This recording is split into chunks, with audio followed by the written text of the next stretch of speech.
You know that feeling when you realize you just made the stupidest mistake of your life? Not like, I forgot my keys, stupid. Like, I just sent my real IP address to a forum admin who definitely works with law enforcement, stupid. Yeah, I've been there. Welcome back to Disorden. I'm Yavis. In our last video, we talked about why 99% of vendors are scams. Today, we're going to talk about something even more important than finding good cards. We're going to talk about OPSEC, Operational Security, and I'm going to tell you the story of the one mistake that got me banned, doxxed, and nearly arrested. Spoiler alert, it wasn't a complex hack. It wasn't a sophisticated surveillance operation. It was me being lazy for 5 minutes. 5 minutes that cost me 2 years of work.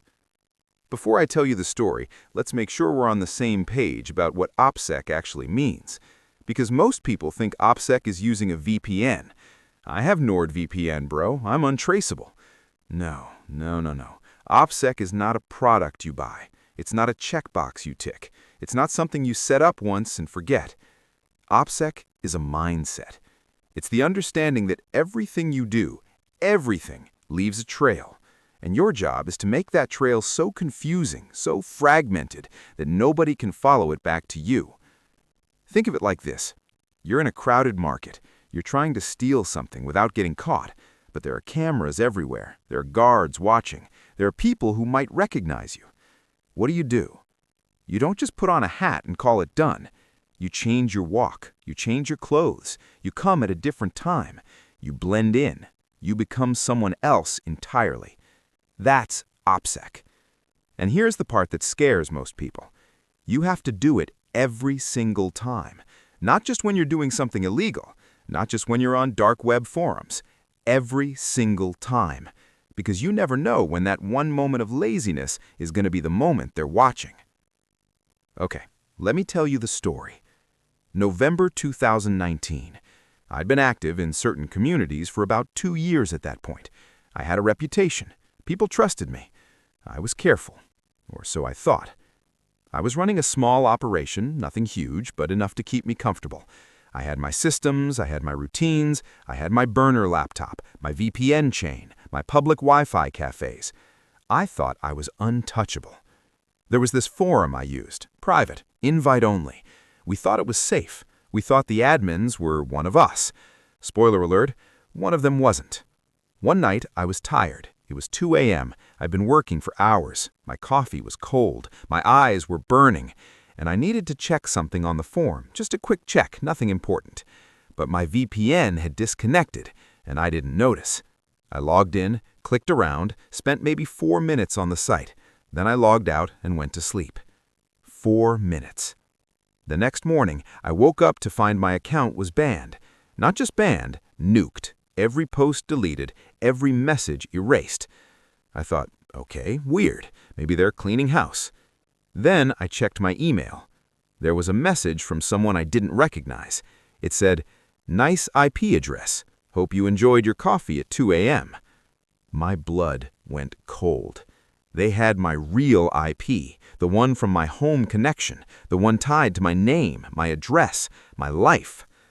I'd been so careful for 2 years, 2 years of burner phones, public Wi-Fi, encrypted everything, and I threw it all away because I was too tired to check my VPN. So what happened next? Nothing, for about 3 weeks. I panicked. I changed everything. New laptop, new phone, new email, new identity. I moved out of my apartment. I stayed with friends. I was paranoid. And then, nothing. No knock on the door, no letter from a lawyer, no call from a detective. I started to relax. Maybe it was just a scare tactic. Maybe they didn't actually do anything with the IP. Spoiler alert, they did. 3 months later, I got a letter, not from the police, but from my internet service provider. It said they had received a copyright infringement notice from someone claiming I had downloaded illegal content. It was bullshit, obviously, but it was a message. They were telling me, we know who you are. We're watching. Behave. I didn't behave, but I also never made that mistake again. Here's what I learned. When you slip up online, you don't always get arrested immediately. Sometimes they wait. Sometimes they watch. Sometimes they collect information for months or years before they move. Because they're not just after you. They're after everyone you know, everyone you've talked to, every operation you've been a part of. You're not the target. You're the entry point. That IP address I leaked didn't just lead to me. It led to people I'd been working with, people I'd vouched for, people who trusted me. And when they got caught, some of them did. They had one thing in common. So how do you avoid making the same mistake? I'm going to give you 5 rules. These aren't suggestions. These aren't nice-to-haves. These are the difference between staying free and getting a very uncomfortable conversation with someone who carries a badge. Rule number 1. Your VPN is not a shield, it's a tool. A VPN hides your IP from the websites you visit. It does not make you anonymous. It does not protect you from bad OPSEC. It's one layer of many. Treat it that way. And for the love of God, check it before every session, every single time. Make it a ritual, like checking your mirrors before you drive. Rule number 2. Separate your lives completely. You should have your real-life devices, phone, laptop, whatever, and your other life devices. They should never touch, never connect to the same Wi-Fi, never use the same accounts, never exist in the same physical space. If you can afford it, get a burner laptop, use cache, use public Wi-Fi, and when you're done, wipe it completely. Rule number 3. Assume you're already compromised. This sounds paranoid. Good. Be paranoid. Assume every forum admin is law enforcement. Assume every vendor is a honeypot. Assume every DM is being logged. Operate accordingly. Rule number 4. Never trust your tired self. Most mistakes happen at 2 a.m. You're tired, you're lazy, you just want to check one quick thing. That's when you slip. Set a rule. After midnight, no sensitive activities, period. Go to sleep. Whatever it is, it can wait until morning when your brain works. Rule number 5. Have an exit plan.